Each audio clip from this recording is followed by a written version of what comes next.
Alcanzamos las 6:15 de la tarde, seguimos en directo, ya lo saben, en Huelva Televisión. Momento idóneo para abrir sección de la mano de Ato Abogados.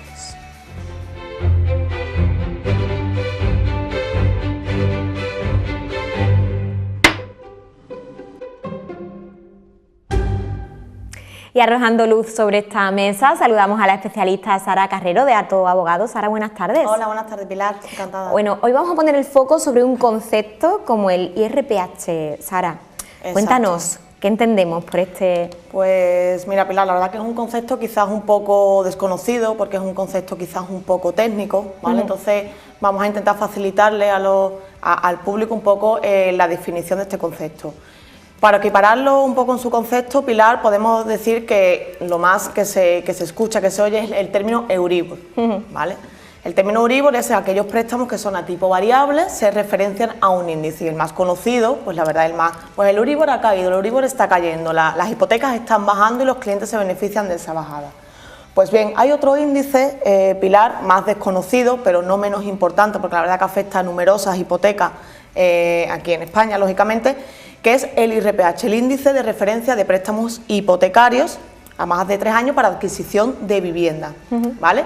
Este es un índice de referencia que, como digo, son a préstamos a tipo de interés variable, que se define, bueno, en la circular 8/1990, derogada por la 5/2012, y realmente, Pilar, se define como una media de los tipos de intereses mensual, ¿vale? Que se aplica a los préstamos hipotecarios en las diferentes ofertas del mercado hipotecario que se han inscrito en los bancos y cajas de ahorro. Lógicamente, nosotros cuando nos vienen los clientes con las escrituras de los préstamos hipotecarios intentamos además hacer llegar al cliente el concepto de este índice. Entonces ponemos un ejemplo, Pilar, que si me permites, para también... Sí, además así aclaramos aquí. Exacto, para que nos escuche, porque yo entiendo que tanto tecnicismo muchas veces, tanto financiero como jurídico, no alcanza realmente al concepto que tenemos que llegar. Pues bien, Pilar, imagínate que nos volvemos emprendedoras las dos, ¿vale? Y queremos pues montar, un ejemplo muy onubense, en el mercado del Carmen, un puesto de pescado, ¿vale? Pues nosotros tenemos que acudir a la lonja, comprar ese pescado y lógicamente ponerlo a la venta en nuestro puesto. ¿A qué precio vamos a poner ese pescado? Pues lógicamente tenemos que ponerlo tal como yo lo compro en la lonja, pues le tendré que añadir un beneficio, porque para eso lo pongo yo en el puesto. Pues eso lo podemos equiparar, Pilar, al Euribor. ¿Vale? El concepto tan básico de yo lo compro a un precio, exacto, y le añado un beneficio, lo que en tema de préstamo hipotecario hablamos del índice de referencia Euribor más su diferencial que el banco le añade, porque lógicamente el banco, ellos compran el dinero, pero para prestártelo a ti en tu préstamo necesitan ganar un beneficio. Pues en segundo lugar tenemos otra alternativa, Pilar. ¿Qué alternativa? Pues decir, bueno, podemos también ver en los demás puestos qué precio tiene el pescado, para estar dentro un poco de esa competencia, qué precio tienen. Pero claro, ¿qué ventaja o inconveniente tiene fijarnos en ese parámetro, Pilar? Pues que realmente si yo me fijo en el precio que tienen los demás puestos, esos demás puestos ya le han incluido su beneficio. Claro, ¿vale? Al final... Con lo cual, al final, yo digo, ostras, entonces el precio es más caro, porque si los demás puestos ya le han añadido su beneficio y sus costes de empleados, de varios factores, ¿vale? Pues de empleado, de maquinaria, lo que sea que tenga el puesto, pues lógicamente eso es más caro. Pues ese es el IRPH, Pilar, básicamente la diferencia entre los dos. Entonces, ¿qué es lo que pasa? Pues lógicamente el IRPH es un índice más caro que el Euribor, y por eso las hipotecas están mucho más afectadas por ese índice, las cuotas son más elevadas que en el tema del Euribor. Bueno. ¿Cuál puede ser la diferencia que encontremos? Exacto, un Sara, ejemplo, entre mira, una hipoteca Euribor, hipoteca IRPH. Perfecto. A día de hoy, por ejemplo, ya en el 2017, Pilar, una hipoteca vale básica, 150.000 euros a 25 años. Una referenciada al IRPH y otra referenciada al Euribor, ¿vale? IRPH más un diferencial, pongamos pues el 0%, porque ya no le queremos añadir más beneficios, y un Euribor más 1% de diferencial. Pues podemos tener más o menos una diferencia de casi 80-90 euros mensuales en la cuota, ¿vale? Con el IRPH alcanzaríamos los 680 y tantos, o sea, una diferencia casi de 80-90 euros, lo que estamos hablando al año casi de 1.000 euros, Pilar. Es una diferencia económica bastante importante. Considerable. Pero vamos más allá, ¿cuál es realmente el problema? Pues que cuando tú has ido a solicitar un préstamo hipotecario, a ti el banco no te ha explicado ni te ha dado la opción de elegir entre uno y otro. Es donde ahí ya entramos en el análisis de decir, porque yo no he tenido la libertad de elegir entre uno y otro. ¿A cuántas personas puede afectar esto, Sara? Muchísimas. Ahora mismo tenemos, pues, hombre, no te voy a decir, pero vamos, de 10 hipotecas, sí te puedo decir a lo mejor quizás 5, 6, básicamente. También es importante recalcar, Pilar, que además existía lo que llamamos el IRPH, cajas de ahorro y banco de entidades, ¿vale? Pero después ya la orden 2899/2011, desarrollada por la circular 5/2012, ya establece ya la unificación de los dos, y ya con la ley de emprendedores 14/2013 desaparecen, Pilar, estos dos IRPH, el de caja y el de bancos, para refundirse en uno solo de IRPH conjuntos de entidades de crédito.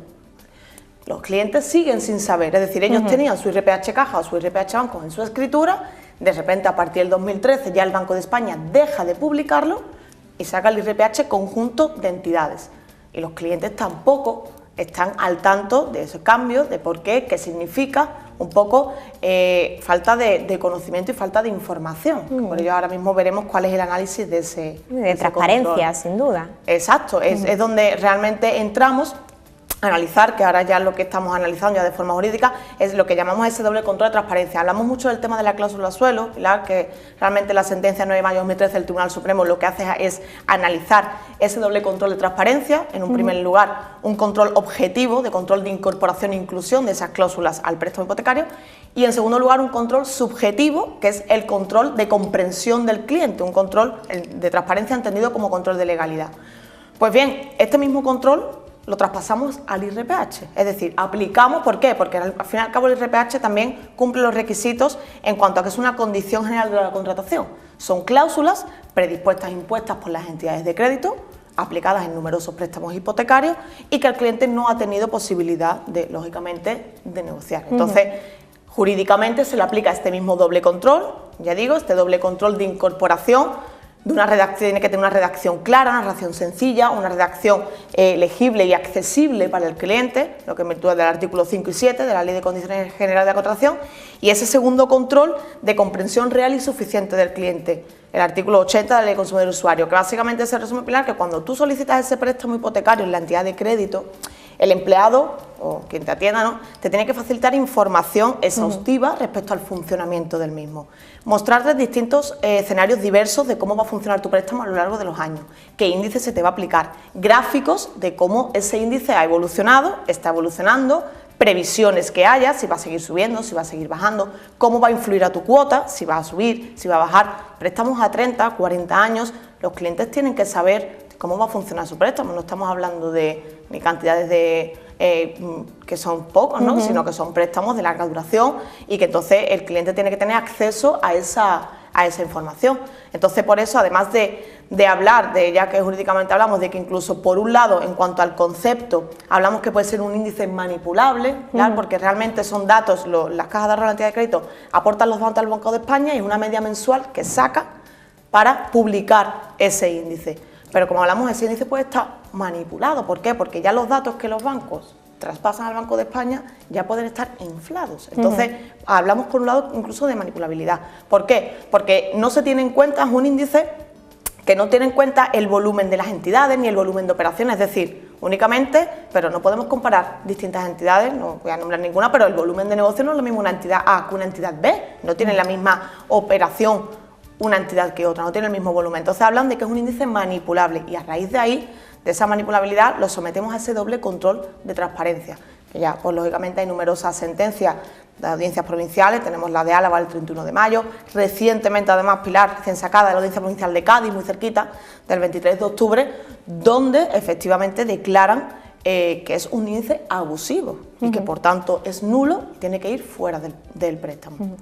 Las consecuencias, por tanto, de que se te declare nulo ese índice, la verdad que ya sí es verdad que ahí los jueces están tirando por distintas alternativas. Por un lado tenemos sentencias que dicen, bueno, que al declararlo nulo el préstamo se queda sin intereses. Parece un poco, así tú dices, ¿cómo un préstamo no va a generar intereses? Pues sí, el Código Civil establece que los préstamos se pueden establecer a préstamos gratuitos. Tú puedes prestar dinero y no podrá eso establecer un tipo de interés. Préstamos gratuitos. Entonces, hay jueces que determinan que si el índice es nulo, el índice va fuera de tu préstamo hipotecario. Segunda alternativa, si tu escritura establece algún índice sustitutivo, pues ver si ese índice sigue vigente y aplicarlo. En su defecto, pues el Euribor. lógicamente el Euribor, que es el índice de referencia, por tanto, del Banco Central Europeo, y por tanto se aplicaría el Euribor más el diferencial que estarías estipulado. Pero estamos hablando, Pilar, de un perjuicio económico bastante elevado, ya que al declarar nulo ese índice, date cuenta que tenemos que recalcular el préstamo hipotecario desde su constitución, es decir, desde que se firma ese préstamo hasta la fecha que lógicamente se declare nulo ese índice, hay que recalcular todas las cuotas de ese préstamo. Y estamos hablando de perjuicio ya, por ejemplo, en este ejemplo que he puesto de la Audiencia Provincial de Cádiz, pues este matrimonio ha recuperado cerca de 70.000 euros.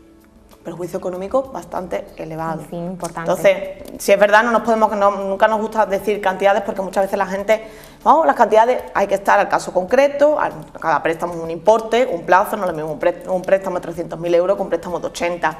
Hay que estar al caso concreto, hacer una simulación aproximadamente de qué perjuicio se le ha causado, pero sí es verdad que son perjuicios bastante elevados, porque si es verdad que si por un lado la cláusula suelo en la mayoría de los préstamos se aplica en 2009 cuando cae el Euribor, en algunas a lo mejor antes dependiendo del diferencial, el IRPH empieza a funcionar desde el inicio del préstamo hipotecario. Entonces el recálculo es incluso mayor que con el y el perjuicio económico mayor, claro. Sara, y ante esta situación, ¿cuál es la postura de los bancos? ¿Qué dicen las entidades bancarias?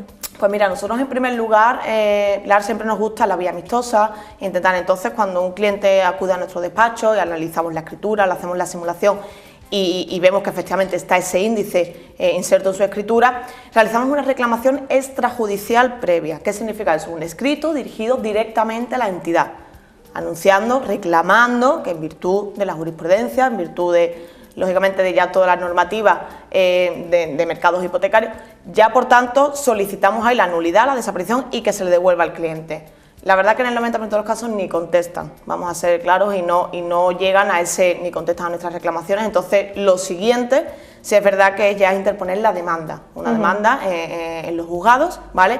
La cual se basa básicamente en lo que ya hemos comentado, de ese doble control de transparencia, y donde básicamente se ejercitan, pues ya te digo, son tres acciones, simplemente por nombrarla, que es la nulidad esta de pleno derecho, porque efectivamente por esa falta de transparencia, la nulidad también plena por infracción de la normativa imperativa. ¿Por qué? Porque al fin y al cabo los bancos, a la hora de comercializar ese préstamo, insertar esas cláusulas en el préstamo, han infringido cierta normativa, la ley de consumidores de usuarios, la ley de mercado de valores, también la ley de condiciones de la contratación, y por tanto, en virtud de esa infracción, también cabría la nulidad de pleno derecho. Además, resaltar que es una acción imprescriptible, porque muchas veces, Pilar, se anuncian, nada más que tenemos 4 años para ejercitar. El tema de los plazos, la verdad que a la gente le crea muchas dudas. Esa acción principal no tiene plazo, por eso es imprescriptible. En segundo lugar, es verdad que está la acción de anulabilidad, que es la de los 4 años por vicio en el consentimiento, y en último lugar el incumplimiento contractual, en virtud de los mismos argumentos que ya hemos manifestado, que tiene un plazo de 15 años. Entonces, un poco son las acciones que ejercitamos. Como ya te comento, si es verdad, ahora además resaltar para los oyentes que está a punto, ya han anunciado de que el próximo 22 de noviembre solamente el Tribunal Supremo se pronuncie respecto a este caso. Por eso hemos visto interesante que la gente esté informada, porque si ya cree, el 22 de noviembre el Tribunal Supremo se va a pronunciar, que la verdad que es una sentencia muy esperada, porque aunque ya en las audiencias provinciales ya hay bastante jurisprudencia, lógicamente el Tribunal Supremo es nuestro órgano jurisdiccional superior y es el que necesitamos el pronunciamiento sobre este tema en concreto.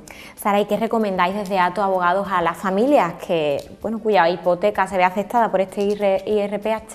Pues mira, principalmente muchas veces para darnos cuenta, lógicamente, siempre, Pilar, aconsejamos acudir a especialistas. Igual que tú para un médico, dependiendo de la dolencia que tengas, acudes a un especialista, pues nosotros estamos especializados en derecho civil, inmobiliario, mercantil, financiero y bancario, y por tanto siempre ofrecemos nuestros servicios, una consulta gratuita y analizar el caso concreto. Es decir, si ellos ven que su cuota, a pesar de decir que el Euribor, muchas veces que el Euribor baja tal, y tu cuota ves que no baja o que sigue, puede ser que tengas insertado el IRPH. Y para salir de dudas, aquí estamos los profesionales para analizar el caso, para informar y para ver efectivamente si está afectado por ese índice, sin compromiso ninguno, y se analiza y se le da toda la información al cliente sobre cómo le está afectando este índice. Podemos decir que hay una probabilidad alta de éxito una vez que sumerge en este proceso? ¿O? Sí, la verdad que ya te digo que sí es verdad, y no podemos mentir en ese aspecto, que no es una jurisprudencia consolidada, al igual que, por ejemplo, la cláusula suelo. La cláusula suelo ya el Tribunal Supremo tiene numerosas sentencias. Por eso te digo que es importante la que estamos esperando del Supremo, porque sí es verdad que en el IRPH hay audiencias provinciales, ya hemos dicho Álava, Salamanca, Tenerife, Cádiz recientemente, hace también, a finales de octubre ha sido el juzgado de Estepona. Entonces ya se van pronunciando cada vez más porque ya es algo muy patente, ya hay muchísimos argumentos, pero sí es verdad que se necesita ese empujoncito del Tribunal Supremo a ver realmente los argumentos que ellos esgrimen y si efectivamente están acordes a todas estas audiencias provinciales que ya están a favor del consumidor y que por tanto se le anule ese índice y realmente se les devuelva ese perjuicio económico causado. Sara, y si se alcanzarán un 100% de resoluciones favorables, ¿cuánto podría costarle esto a la banca? Incalculable. Sí, es verdad, Pilar, que es incalculable. Incalculable. Date cuenta que ya te digo que es un índice que afecta a muchísimos préstamos hipotecarios y por tanto sería un perjuicio económico incalculable realmente. Pero igual, de la misma forma, los consumidores se han visto bastante afectados. Entonces, un poco hay que poner la balanza y entonces clientes que no tenían conocimiento ni de ese índice ni de por qué en su día no le dieron a elegir el Euribor y por qué no le dieron a elegir el IRPH. Si le hubieran mostrado además los gráficos, Pilar, se hubiera visto claramente. Siempre además en toda esta evolución se ve cómo el IRPH siempre está cotizado más alto que el Euribor mínimo 1-2 puntos porcentuales por encima del Euribor. Es decir, entonces toda esa información la tuvo que tener el cliente y que él libremente hubiera elegido qué es lo que quería para su préstamo hipotecario. Entonces, perjuicio para la banca, claro que es perjuicio para la banca, pero lógicamente aquí estamos para ver las condiciones abusivas que tienen los préstamos hipotecarios. Pues a ver si con esa sentencia por parte del tribunal, bueno, al final pues es un tironcito de oreja, ¿no?, para todas las entidades bancarias que dejen de abusar del consumidor al final, ¿no?, porque los estatus pues obviamente son... Exacto, sobre todo eso, siempre que haya información, siempre que se supere ese doble control de información, de mostrarle al cliente, de facilitarle la documentación adicional antes de acudir siempre a la notaría. Antes de acudir a la notaría, claro, el cliente tiene que tener toda la información, lo que llamamos un folleto informativo, una oferta vinculante, todo eso lo establece ya. Eso lo establece la orden ministerial del 5 de mayo 394, o sea, ya lo establece todo lo que regula el mercado hipotecario, regula que efectivamente el cliente tiene que tener ya acceso antes de acudir a la notaría. También sucede en muchos casos es que las entidades no pueden delegar su responsabilidad, Pilar, en los notarios. Ya el cliente cuando llega a la notaría tiene que tener una fase precontractual previa y un acceso a la información que el notario no es responsable, porque ya el cliente ha tenido los vínculos los crea el cliente con las entidades bancarias. Exacto, eso es una realidad. Entonces, además que la entidad es la que tiene la responsabilidad como comercializadora de esos préstamos hipotecarios. Al fin y al cabo, el préstamo hipotecario es un producto que el banco comercializa. Entonces, el cliente tiene que tener toda la información a su mano para saber cómo va a funcionar, como ya te digo, préstamos a 30 y 40 años, que no estamos hablando, por tanto, estamos viendo que como este índice, que como ya hemos comentado, quizás esa manipulabilidad, quizás eso que no son un índice totalmente objetivo porque no tiene en cuenta determinados parámetros, como además está afectando, como hemos dicho, en una media, ya no nos gusta, pero una media de 80, 90, quizás 100 euros mensuales. O sea, que no es decir que estamos hablando de un perjuicio menor. Sara, pues infinitas gracias por esos consejos que nos han orientado en un tema tan delicado, pero como siempre decimos, señores, si tienen algún tipo de preocupación en este sentido, acudan a especialistas, ¿no, Sara? Sí, eso sobre todo, Pilar, es muy recomendable acudir porque son temas muy técnicos. Ya no hemos querido utilizar demasiado tecnicismo, pero son temas muy técnicos, financieros, que siempre es muy favorable acudir siempre a especialistas, igual que al médico, si vas a un traumatólogo, pero siempre a un especialista. Al fin y al cabo en derecho nos tenemos que especializar en una rama. En este caso pues estamos especializados en temas bancarios y por tanto son temas demasiado técnicos que tienes que estar al día de tanto de la jurisprudencia, de los conceptos, de toda la evolución que hay en todos estos temas y por tanto simplemente por una simple razón, Pilar, simplemente para ofrecerle el mejor asesoramiento a nuestro cliente. Es simplemente la razón. Dicho queda. Sobre esta mesa el mensaje. Sara, muchas gracias. Infinitas gracias por este ratito, nos vemos en 2 semanitas. Perfecto, muchas gracias, Pilar. Señores, nosotros nos vamos unos minutos a Publi, muy poquitos, y volvemos enseguida, no se marchen.